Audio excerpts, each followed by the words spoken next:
Well, good evening, everyone. Hope that you're having a good week so far and ready to get into God's Word during our midweek study. Some visitors with us, so we're just delighted that you've come, and good to meet you and good to have you with us. We are studying the book of Proverbs, and tonight we're going to cover a host of different subjects from the book of Proverbs, particularly from chapters 10 through 29. Then Sunday, Adam will finish us out with chapters 30 and 31. I'm actually filling in for Adam tonight. He's preaching in Wesley Chapel, maybe some series going on there. So that's why I'm covering him for him this evening. But before we get started, let's go to God in prayer. Our Father in heaven, we praise you for your wisdom. We know that wisdom was with you in the beginning, before the foundation of the world. And by wisdom you created all this, Father, and by wisdom you instruct us in your word, and we're grateful for the Proverbs that give us wisdom for daily life. We know that so much happens between the times that we're here together on Sundays and Wednesdays, and the daily life, the pressures, the struggles that we face really test our faith and test our resolve to be wise and to choose the right path in life. And God, we pray for your strength. We pray for wisdom, that you'll grant it to us, that we will make the right choice in our daily life to glorify you in all that we do. Strengthen us as we study this evening. In Jesus' name we pray. Amen. Now, the Waldron material might seem a little hard to follow at this point in Proverbs because it just really jumps around from topic to topic. But the truth is, that's really the best way to study Proverbs, because once you get to chapter 10, it doesn't really read like a narrative that you can just kind of find this logical, natural flow between the verses like you normally can in a narrative. And some commentaries, in fact, most commentaries that I have, they try to treat Proverbs that way. And it's just, it's almost humorous to try to watch them struggle to find the connections between these verses. And so they'll have to say things like, well, this section from this verse to this verse, this is about domestic things, and then this is about business dealings. And but then they come back around a few verses later, and it's like, well, this is about domestic things again. Well, okay, because the book doesn't flow naturally like that, where you can find some logical order between the verses. They jump from topic to topic, and sometimes they circle around back again to the same topic, and it repeats itself, but it says it in a different way. Let me put it to you this way. When you received lectures from your father growing up, or fathers, when you lecture your children, are your lectures usually in a nice, logical, sequential order? I mean, maybe they are. I don't know. That'd be great. But probably most fathers would say it's not like that, because you'll be lecturing on one subject, and then that will remind you of something. And something will pop in your head, and you say, oh, that's right, and I need to also tell you about this. And then you start telling about this, and that reminds you of something else. And you might even circle back and repeat yourself and say the same thing that you just said to your child, but now you're saying it in a different way. And of course, you know, I'm singling out fathers here because Proverbs is written from a father to a son. And so some have suggested, and I think rightly so, that may be why the Proverbs are arranged like this, because that's the most natural way that a parent, I'm sure mothers would be included in that, lecture their children. There's not necessarily this nice, beautiful, flowing, logical order. Question, does anyone know which New Testament letter is laid out in a similar way to Proverbs, where there isn't really a perfectly natural flow, but it kind of bounces around from subject to subject and even repeats some subjects? Tough question. I'll be impressed if you get it. Okay, yeah, I suppose Revelation in some ways repeats visions, things like that. I'm thinking of a different book, though, specifically the book of James. Book of James. It is the New Testament version of wisdom literature from the Old Testament, and rightly so, because it's written to Jewish Christians. So the Jewish Christians would be very familiar with this kind of wisdom. So James kind of reads like Proverbs when you go through it, and likewise, you're going to struggle if you try to find a super perfect logical flow through James as well. So let's talk now about one of those topics in Proverbs, and that is the value of a good wife. Now, it figures Adam would need me to cover for him at just the right point when we reach this subject. So you all get to hear a single guy talk about the value of a good wife. This is going to be great. But maybe I can get away with saying more things because I won't get in trouble with the wife when I get home. So it might actually protect me a little bit. But obviously, this is a father teaching his son, and this is one of the most important things he needs to emphasize because he knows just how important it is to find a good wife who's going to help him serve the Lord, who's going to help him reach his full potential. Proverbs 12, verse 4 says, "An excellent wife is the crown of her husband, but she who shames him is like rottenness in his bones." I love that idea of the crown of her husband. Remember, every day of creation in the book of Genesis, God said it was good. Except one day. There was one time when God said it was not good. And when was that? It is not good that man should be alone. So I will make him a helper suitable for him. She was designed to be a help to her husband, to do him good, to draw out of him the best qualities and help him be the best man he can be. I think that's the crown imagery there, that she helps him kind of rise to a high and honorable position. But unfortunately, on the other hand, she has tremendous power, and we'll talk more about this in the next section, about a contentious woman, but she has tremendous power to bring him down and to shame him and belittle him and make him feel worthless. Here is the question at the heart of every man. In fact, it's the question at the heart of every boy, too. So if you're a parent, you're raising boys, this will really, really help you as well. The question is, do I have what it takes? This is the question that every man needs answered. Do I have what it takes? In other words, am I man enough? This is what we need answered. Now, men mistakenly take that question to the woman and rely on her sometimes to affirm that in him. But really, he needs to be affirmed in that before marriage. And he's affirmed in that question by his parents, particularly by his father, by his friends, and by God. But even if they have it affirmed before marriage, and he does have this solid sense of self that I am man enough, I do have what it takes in this life, well, she can still tear him down and get him to doubt the answer to that question at his core. And when she does, it is rottenness in his bones, and she is no longer a help to him. Proverbs 31:12 says she does him good and not evil all the days of her life.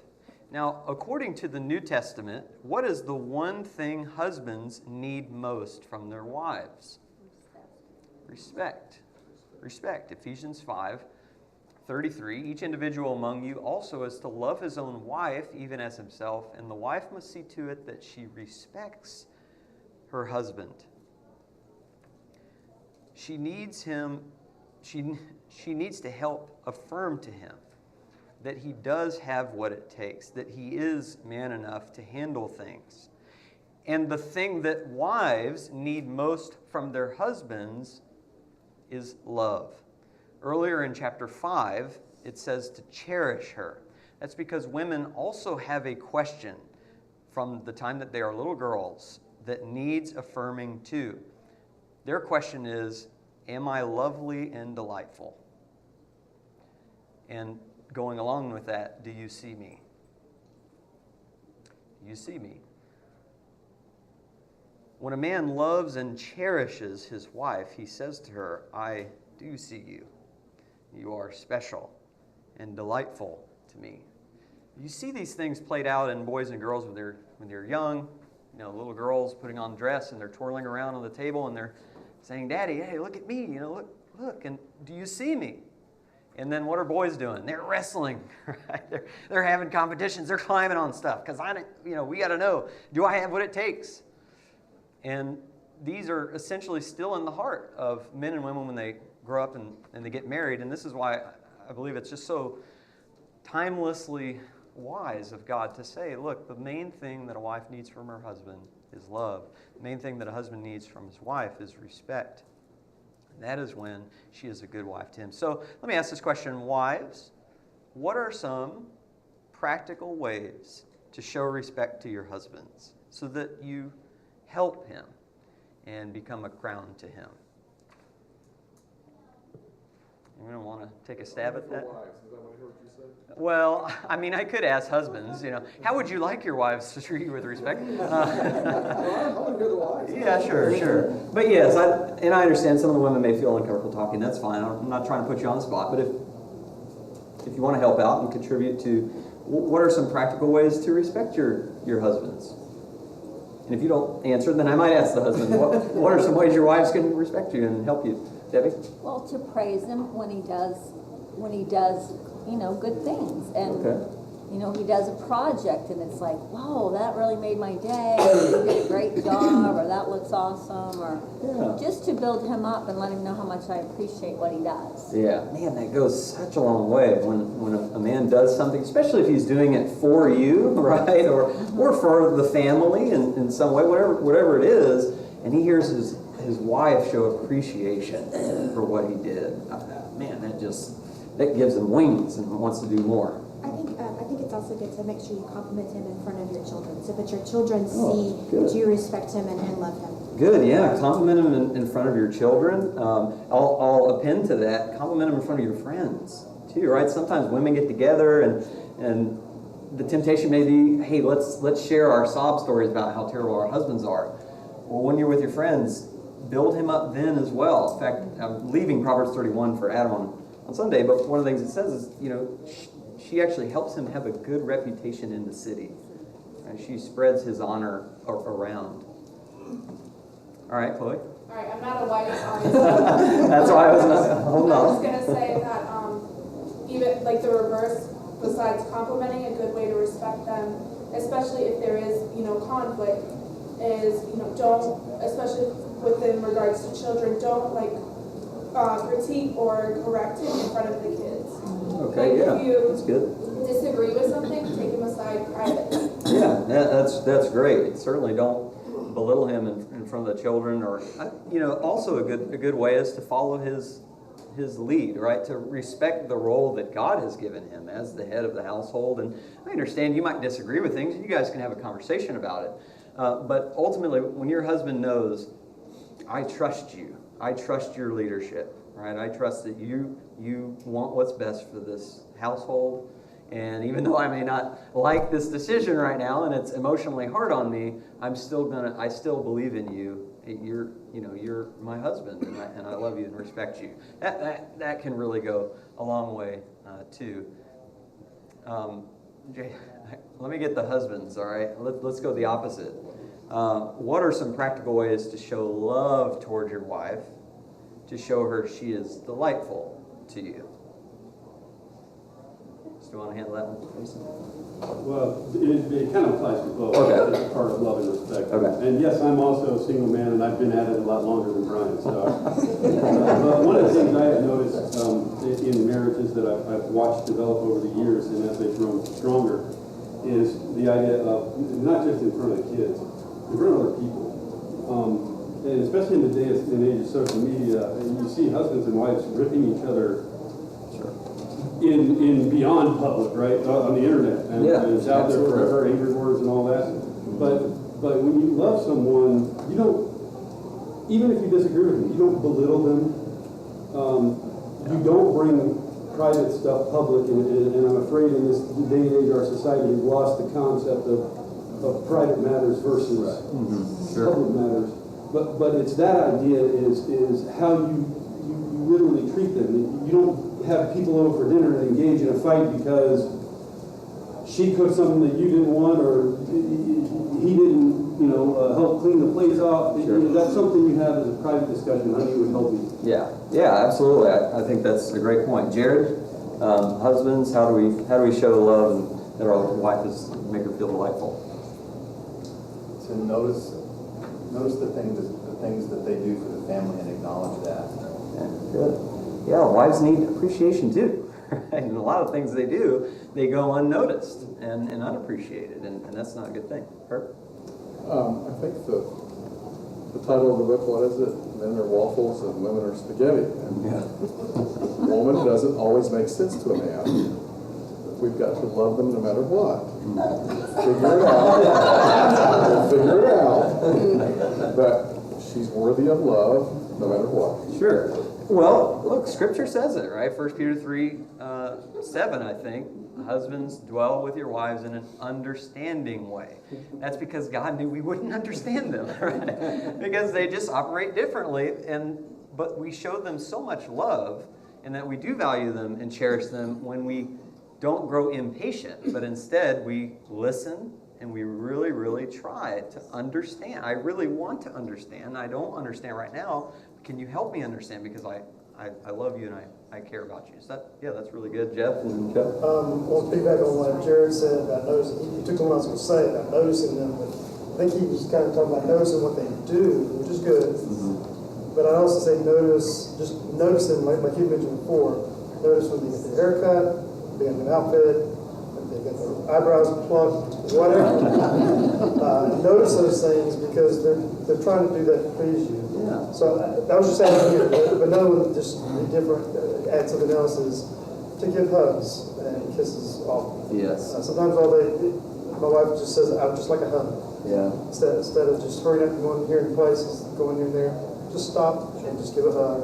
Absolutely. And that's good. Yeah, we just, we forget to be tender sometimes, We're solving problems all day at work and the hard way and muscling through, and then we get home and maybe we do the same thing with our wife and, hey, let's do this, and this, and we forget, I need to pause, I need to be sensitive to her needs and who she is. Joe, and then we do have to move on. Sorry, Scott. You just show a genuine interest, just a genuine interest. Ask questions. If you have a decision, seek her input, because she does think differently and she does see differently. She's going to give you input that maybe doesn't come natural or we're not going to see. Yeah. But use her for how God designed her. She complements you. She perfects you. So use that to your advantage and have a distinct interest in her. Yeah, really good. Show distinct interest. Jack, we got to move on, Jack. No, just let me take care of that. All right. Here's one that I don't suggest that men try at home, but it says in 1 Peter 5 and 6, for in this manner in former times the holy women who trusted in God also adorned themselves with submissiveness to their husbands, as Sarah obeyed Abraham, calling him Lord. Now, I think my wife. Don't even try it, Jack. All right, so Jack wants Joy to call him Lord now. No, but you're making a great point from Scripture, right? Because that's the respect. She called him Lord. Of course, that we just don't really do that in our culture. That's just weird. But you still view him with that level of respect. So, all right, I got to move on. This is a great conversation. It really is. We need to have a whole marriage class, a whole quarter on this that a single guy will teach. Anyway, let's get to the nagging, contentious woman. In contrast to the good wife who builds her husband up and does him good, here's a wife who is the proverbial ball and chain, who just wears him down, wears him out with her incessant nagging, her quick temper, her bad attitude. Proverbs 19:13 says, "A foolish son is destruction of his father, and the contentions of a wife are a constant dripping." If you've ever not fully turned the sink off, right, the faucet off, and you just hear that just tap, tap, tap on the...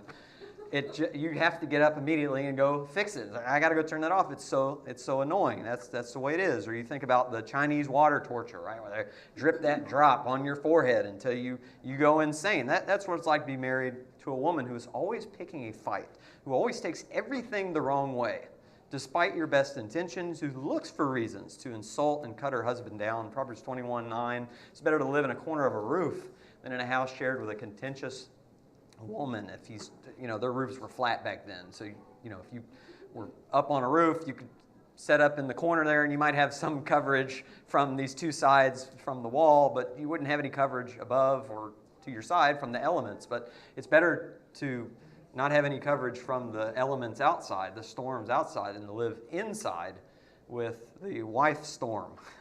So this man is trying to keep his son from making a horrible mistake and marrying a woman who will drag him down and make his life miserable. It's far better to be single than to marry someone like this. But, of course, the opposite is true. There are men who treat their wives horribly and abuse them physically and verbally as well. So this warning goes both ways. I would also argue that it may not be just a warning not to marry a person like this. It may be a warning to the young man that if this starts to happen in his household, he needs to find a way to fix the situation, because it's just a horrible way to live. Let's think together just for a couple minutes on why you all think women might be, and men or women can answer this, men be careful how you answer this, are tempted to nag. Why are women maybe tempted to nag or be hostile and contentious toward their husbands? Now, some of these answers will actually be partially the husband's fault, right? So this isn't, hey, let's pick on women right now. But why might she be tempted to do this? Any ideas on that, JC? For example, growing up, be it her dad or her mom. Okay, yeah, good. Maybe that's all she's seen growing up, and hopefully you can kind of discern that in the dating period, right, before you get married and work that out. If you don't make a hasty decision, but yeah, that's good. That's the example you saw, John. But didn't we see that though in the first chapter of Genesis after sin entered the world? And one thing that God said that was what you want to rule your husband. Yeah, good point. Yeah, that one of the curses of sin is that he would rule, the husband would rule over the wife. Now, I don't think the point of that necessarily is that he wasn't the head of her before, but I think the point is it's going to be harder for you now. See, eventually, no, You're going to want, your desire will be for your husband, it says. So, yeah, it seems like she's going to want to take control of that lead. So she may not trust his leadership, and so she's going to nag and be contentious about it. Before sin, they were equal, somewhat. They were helping one another. Yeah, he was still head over her. Yeah, that's what they were always equal in role, but their roles were different, right? Right, but now it was like, well, now I'm in charge. Right, it's kind of like we were working, right? Man was working before sin, but then work got much harder after sin. Well, and women were bearing children probably, before sin, but then childbirth became much more painful. Well, I think women were submitting to their husbands before sin, but now it's going to be much harder. So yeah, that's a good point. Also, I gotta keep going. Also, she might be a hurt woman. Okay, here's one of these hidden psychology verses in the Bible. Under 3 things the earth quakes, and under 4 it cannot bear up. Under an unloved woman, when she gets a husband. If a woman is broken emotionally because she has been unloved in her life by her parents and friends, and she's going to be relying on her husband to fill a void that he cannot fill. She's going to be an empty person, and even when her husband does the best he can to show her love, it'll never be enough. And if she's been abandoned by the men in her life, she may actually purposely pick fights with her husband to chase him away. That way when he leaves, she can say to herself, see, all men are the same. They all leave. But even if he stays, she'll always be pushing the envelope to test just how much he loves her and is willing to put up with. And it is just going to be disastrous. Maybe she's nagging because her husband is lazy and she feels unsafe because he's not fulfilling his role. I think this is probably one of the biggest things in our culture today because we're so confused about gender roles, right? And so the man doesn't know what it's like to be a husband anymore and to fill his role, and so he puts all his roles on the wife. And she can only take that for so long, right? She can handle the roles of the man for a little while, but eventually it's just going to stress her out and wear her out, and she's going to start get angry at the husband for not stepping up and being a man and doing what he needs to do, and she's going to be having a shorter fuse, right? So there's one in which maybe the husband is at fault there. Maybe she's nagging him because she wants him to be someone he's not. Maybe she had some overly romantic vision of what kind of man he was going to be once they got married, and she didn't really communicate well in the dating period, and now he's not really who she expected. He's not really treating her bad. It's just he's not doing what I want him to do, and so I'm trying to change him, and I'm nagging him. I'm trying to get him to be something that he's not, and that can really cause problems too. So contentiousness may be a temptation for some women more than others, but it's sinful and it's destructive. And husbands, if your wives are being contentious, it may be that she needs you to stand up to her, to be a leader, to figure out why it's happening and how you can help her through that. And ironically, some men think, well, if I stand up to her, she'll get even angrier, right? And then she'll nag me even more and maybe even leave. Well, actually, the opposite is probably true. She needs you to stand up to her so she'll feel safe. If she is just has a horrible attitude, is just mistreating you, and you actually put your foot down about the nagging, she may not like it, but she'll respect you for it and actually be more at peace. But again, I realize that's easy for the single guy to say. Disclaimer. And when I say put your foot down, I don't mean in a mean, ugly way. I just mean, look, you're sinning against the Lord. God doesn't tolerate this, and I'm not going to tolerate this. We need to work this out. This is not how marriage is supposed to work.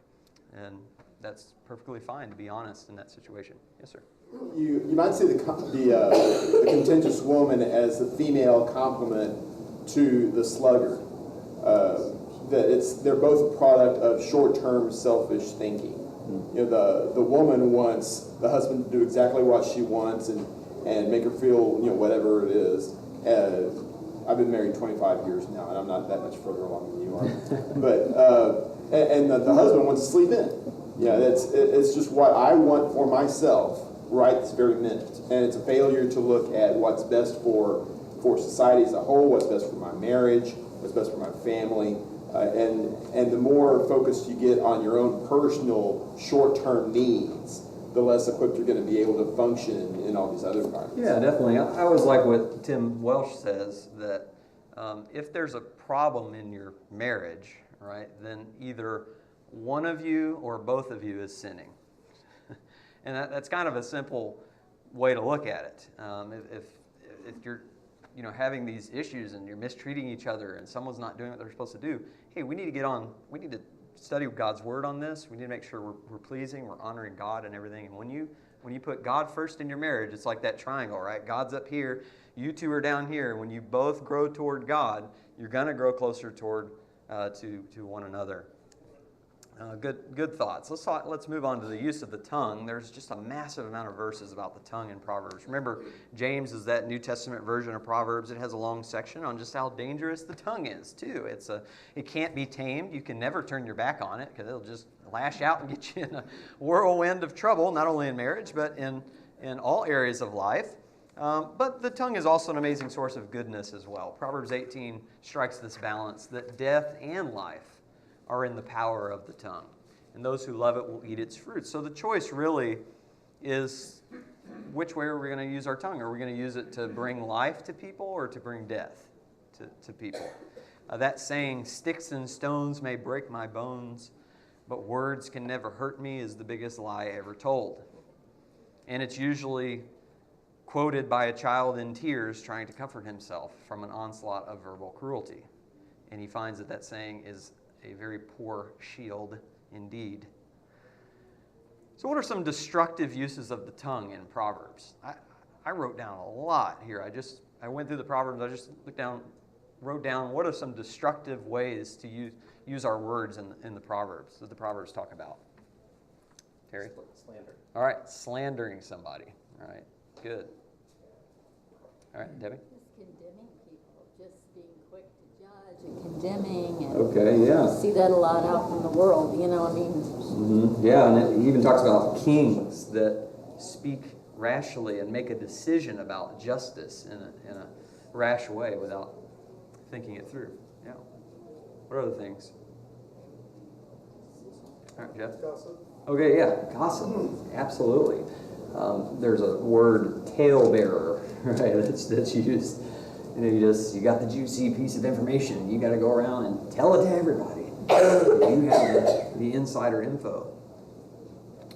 All right, lying, speaking too hastily without thinking about what you should say, speaking too much when you should be silent, speaking foolish things, speaking perverted things, quarreling, going back on a vow that you made, cursing your parents, communicating and devising wicked plans, praising a wicked person as righteous instead of rebuking them, speaking angry and hurtful words, using proverbs in an improper way. He actually says that this book will actually ruin the fool because they'll take it and they'll twist proverbs and they'll use them in wrong ways. Empty flattery, that's another one. There are so many sins of the tongue, which is why he says in Proverbs 21:23, he who guards his mouth and his tongue guards his soul from troubles. If we use our words in the wrong way, it not only destroys people's lives around us, it can destroy our own. We can get ourselves into so much trouble by speaking foolish things and saying things we should not say. We should have kept our mouth shut. In fact, there's kind of a humorous verse, Proverbs 14:3. In the mouth of the foolish is a rod for his back, but the lips of the wise will protect them. In other words, his tongue actually becomes a rod in which he beats himself. He punishes himself because of the words that he uses. They come back to bite him. They come back to haunt him. But of course, we can also use our words to speak life to people. Proverbs 10:11, the mouth of the righteous is a fountain of life. And then Proverbs 12:18, there is one who speaks rashly like the thrust of a sword, but the tongue of the wise brings healing. Our words have the power to heal people, to build people up, to encourage, to cheer people up, to make people's day, right? To turn people to God. So let's make sure we're speaking life into people, not death. Any comments on the use of the tongue there before we get to our final section? John? There's this, I think it's been attributed to Abraham Lincoln, I'm not sure, but the quote is, better to keep silent in thought a fool and to open mouth and erase all doubt. Yes. Yeah. Exactly. Yeah, I thought of that same one in preparation for that. Better to have people think you're a fool and stay silent than open your mouth and remove all doubt. Yeah, it's really good. Chloe? I was going to say something, kids always hear, or at least I did a lot, is you don't have anything nice to say, don't say anything at all, which again is hard when you are being verbally attacked or if anything, but I think it was just a really good thing that parents teach. Yeah, absolutely. Ephesians 4:29, doesn't just say let no unwholesome word come out of your mouth, right? He's not just saying don't say nasty things. He also says, but only speak those things which are good for edification and brings grace to the hearers. So we're doing great. We're 50% of the way there when we say, I'm not going to say something nasty. But we need to go to the other 50% and say, is this going to give grace to this person? Is this going to help build this person up? Now I understand we have to sometimes say hard things that are true if we're rebuking somebody or trying to, but we speak the truth in love. Right? It also says in Proverbs 15, I think, that the wise makes knowledge acceptable. Right? So even when we have to say hard things to somebody that may sound a little negative because we're trying to correct some behavior in them, we make it acceptable because of the tone that we use and the way that we speak and what we say to them, kind of surrounding that let them know we love them and we're out for their best interests. So many other things that we could say about that. I want to go ahead and get to this final section here. And that is warnings against drunkenness. Solomon's warnings here aren't just against drunkenness. They are against alcoholic drinks themselves. He basically tells his son to stay away from it and to stay away from people who love to drink because it leads to drunkenness and a host of other problems. For instance, Proverbs 20 and verse 1 says, wine is a mocker, strong drink a brawler, and whoever is intoxicated by it is not wise. Question, where is the classic setting where you find people fighting? The bar. Everybody knows, right? And maybe that's partly influenced by the movies, but it makes sense because alcohol impairs our judgment. So we do not make good decisions. It lowers our social inhibitions. So things that we might normally be too shy or afraid to say or do when we're sober, well, that inhibition is gone and we don't care. We're just going to do it anyway, or we're just going to say it anyway, and it also removes the filter from our tongues, right? So all that stuff we just heard about how destructive our tongue can be, when we drink it loosens and then eventually just removes that filter from the tongue. You just start saying stuff. You don't even know what you're saying. You wake up the next day and who knows what you said to who and who you insulted, but you got this big old black eye on your face and you realize, well, I must have insulted somebody. I must have done something wrong. But you don't even realize it. So you put all that together in a bar, and that's why you get fights breaking out with ease. But of course, it's not limited to bars. If people are drinking in their homes, that's where a lot of domestic abuse situations, domestic fights happen over alcohol as well. And remember, Solomon is talking to his son, who is a prince, who may someday be king. So it's even more important for him to be wise and to see the dangers of alcohol. In fact, later when King Lemuel's mother is instructing him, look at what she says in Proverbs 31, 4 and 5. It is not for kings, O Lemuel, it is not for kings to drink wine, or for rulers to desire strong drink, for they will drink and forget what is decreed and pervert the rights of all the afflicted. Kings are in a unique position of leadership and responsibility, and they cannot afford to have impaired judgment. Likewise, it's interesting that God actually forbid drinking wine for priests under the law of Moses. Now, in fairness, wine was not completely forbidden to all people under the law, and typically they mixed their wine with 3 parts water to 1 part wine to keep from getting drunk. But the Proverbs are very clear about the dangers of alcohol, being careful not to be allured by its siren call. That's an incredible passage in Proverbs 23. I think we have time to read it. Let's turn to Proverbs 23. And this is very personal to me because I have somebody in my family who is a raging alcoholic, and this verse just is so true, and it's so sad. But it says in Proverbs 23, 29, who has woe? Who has sorrow? Who has contentions? Who has complaining? Who has wounds without cause? Who has redness of eyes? Those who linger long over wine. Those who go to taste mixed wine. Do not look on the wine when it is red, when it sparkles in the cup, when it goes down smoothly. At the last it bites like a serpent and stings like a viper. Your eyes will see strange things. Your mind will utter perverse things. You will be like one who lies down in the middle of the sea, or like one who lies down on the top of a mast. They struck me, but I did not become ill. They beat me, but I did not know it. When shall I awake? I will seek another drink. You know, thousands of years have passed. Things haven't changed.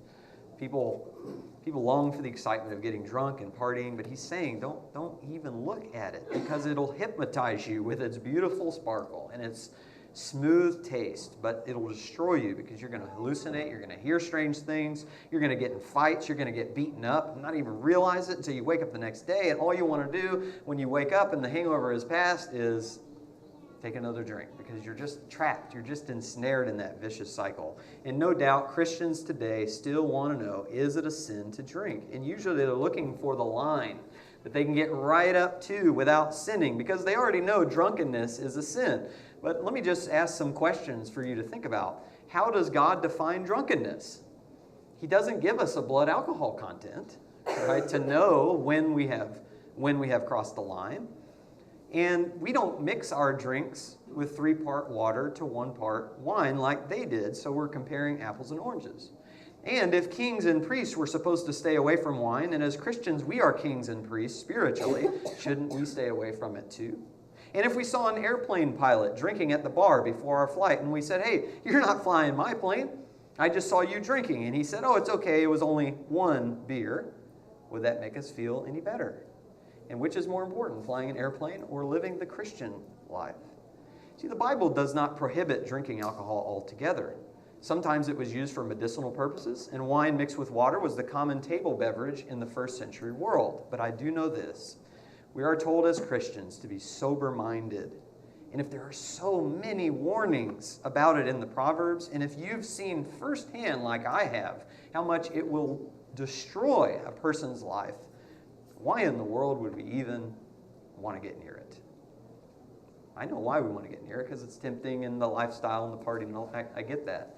But when you really understand the dangers of it, why even come near it? Why not just take a different path altogether, instead of trying to justify how much I can drink before I get drunk and then I'm not sinning before? I just think that's the wrong approach.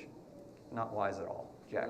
Brian, there was a survey done pretty recently, and it came out with the fact, it was a worldwide survey. They surveyed this particular question and throughout the world.